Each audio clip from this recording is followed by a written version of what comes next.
Dan insentif bagi tenaga kesehatan atau nakes yang menangani kasus COVID-19 disorot Komisi Pemberantasan Korupsi (KPK).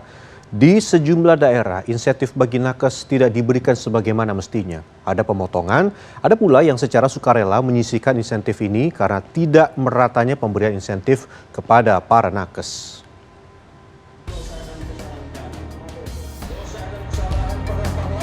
Di kalangan tenaga kesehatan, sengkarut insentif ini sudah menjadi rahasia umum, bahkan jauh sebelum KPK mengendus ketidakberesan ini. Di Jawa Timur misalnya, sejumlah nakes dan puskesmas mengaku insentif yang diterima tak sesuai janji pemerintah. Bahkan, sejumlah nakes secara sukarela menyisihkan insentifnya untuk dibagi dengan nakes lain yang tidak masuk daftar penerima insentif dari Kementerian Kesehatan. Kita terima full, tapi kan kita juga ya tenggang rasa. Ada beberapa seperti teman-teman di administrasi yang juga terpapar dan beberapa bahkan positif COVID. Ada juga supir ambulan yang perannya sangat penting tapi sayangnya kurang diperhatikan sama pemerintah juga. Jadi dia nggak dapat insentif. Sehingga kita juga otomatis kita ya bagi-bagilah rezeki ke mereka juga. Ketiga, tukang bersih-bersih itu yang juga sering luput dari perhatian. Kadang-kadang kita juga dari insentif kami juga kami ngasih, tapi mungkin nggak dalam bentuk duit ya. Kita kasih makanan, kita kasih vitamin gitu. Aditya cukup beruntung bila dibandingkan dengan sejawatnya yang lain.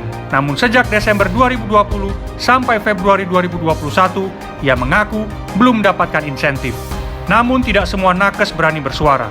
Mereka mengaku takut ada dampak negatif pada pekerjaannya ketika protes soal insentif.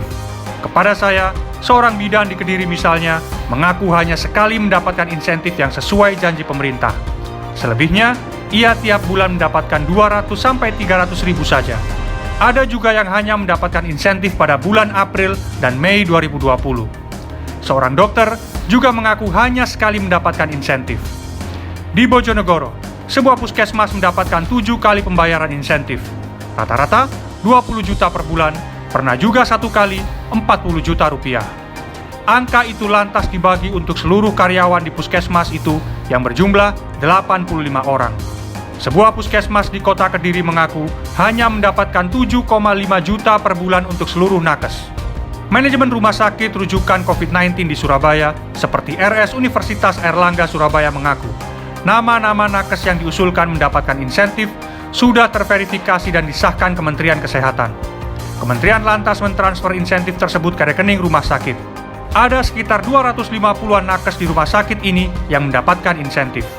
Manajemen menegaskan tidak ada kebijakan pemotongan insentif yang diterima para nakesnya. Kita juga tidak akan melakukan pemotongan untuk insentif tersebut karena itu adalah uang negara yang harus dipertanggungjawabkan. Adapun untuk pegawai-pegawai lain yang tidak memenuhi kriteria untuk mendapatkan insentif, kita telah memiliki mekanisme internal untuk pemberian insentif internal rumah sakit yang besaran nominalnya adalah sesuai dengan kemampuan rumah sakit. Dalam keputusan Menteri Kesehatan, dokter spesialis mendapatkan insentif 15 juta. Kemudian dokter umum dan gigi mendapatkan masing-masing 10 juta. Bidan dan perawat mendapatkan 7,5 juta dan tenaga medis lainnya mendapatkan 5 juta rupiah.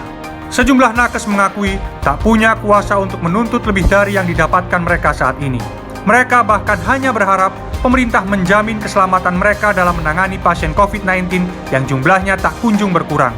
Bagi mereka, ketersediaan alat pelindung diri yang standar jauh lebih penting ketimbang terus bergunjing soal insentif yang tak pernah mereka ketahui bagaimana mekanismenya. Tim Liputan, CNN Indonesia.